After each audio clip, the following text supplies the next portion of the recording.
Morning बच्चों। Good morning ma'am. अरे वाह, आज तो आप सभी बहुत अच्छे लग रहे हैं। रंग बिरंगी पोशाकें पहने, हाथों में सुंदर सुंदर तिरंगे सजाए हुए। इसका मतलब आप सबको भी मालूम है कि आज हमारा राष्ट्रीय पर्व है, गणतंत्र दिवस। हाँ मैम, हमें मालूम है आज गणतंत्र दिवस है। बच्चों, गणतंत्र दिवस हम क्यों मनाते हैं, गणतंत्र दिवस क्या होता है, इन सभी के बारे में हमारे लिए जानकारी प्राप्त करना बहुत ज़रूरी है। तो बच्चों, हम गणतंत्र दिवस इसलिए मनाते हैं क्योंकि जब हमारा देश आज़ाद हुआ था तो इसे भी कई कठिनाइयों का सामना करना पड़ा था। हमारे देश के वीर जवानों ने अपना सर्वस्व न्यौछावर कर दिया।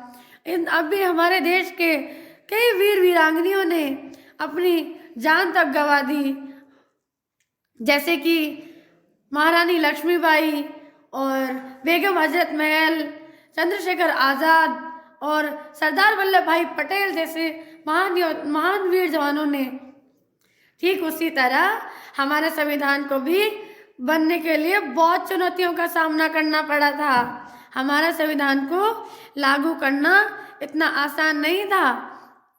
बच्चों, हमारे संविधान को बनाने के लिए कई योद्धा आगे आए।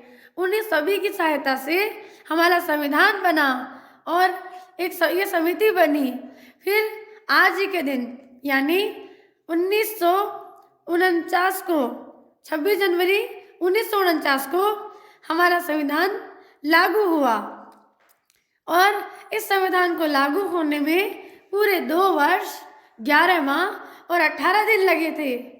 ये संविधान क्या होता है मैम? अरे वाह, लाजवाब प्रश्न। बच्चों, संविधान नियमों और कानूनों का एक ऐसा संग्रहालय है जो मानव के विकास को आगे बढ़ाने में सहयोग प्रदान करता है। इसे हम संविधान कहते हैं और हम अंग्रेजी में इसे कॉन्स्टिट्यूशन भी कहते हैं। मैम, संविधान कितने प्रकार के होते हैं? संविधान 2 प्रकार के होते हैं, एक लिखित और एक अलिखित। मैम, ये लिखित और अलिखित संविधान क्या होते हैं?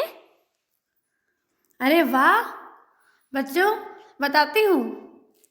बच्चों, लिखित संविधान वह होता है जिसका अधिकांश भाग लिखित होता है, जिसमें अधिक नियम कानून लिखित होते हैं जिनका हम पूर्ण रूप से पालन करते हैं, और अगर हम इसका उल्लंघन करें तो हमें कानून के द्वारा सजा मिलती है। जैसे कि हमारे भारत का संविधान पूर्ण रूप से लिखित संविधान है, इसका हमें नियम अनुसार पालन करना होता है।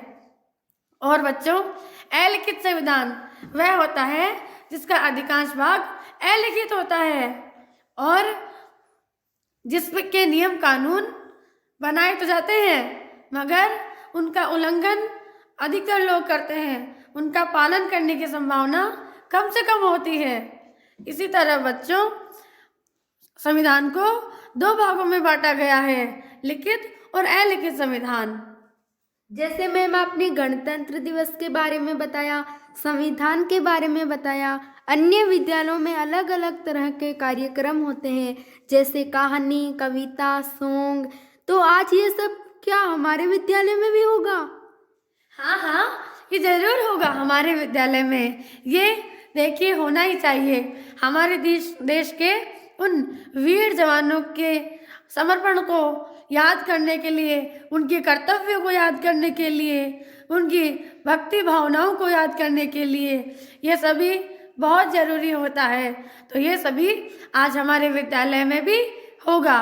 बच्चों, यदि आप सब में से कोई भी कुछ सुनाना चाहे तो यहाँ अपनी अपनी प्रस्तुति दे सकते हैं।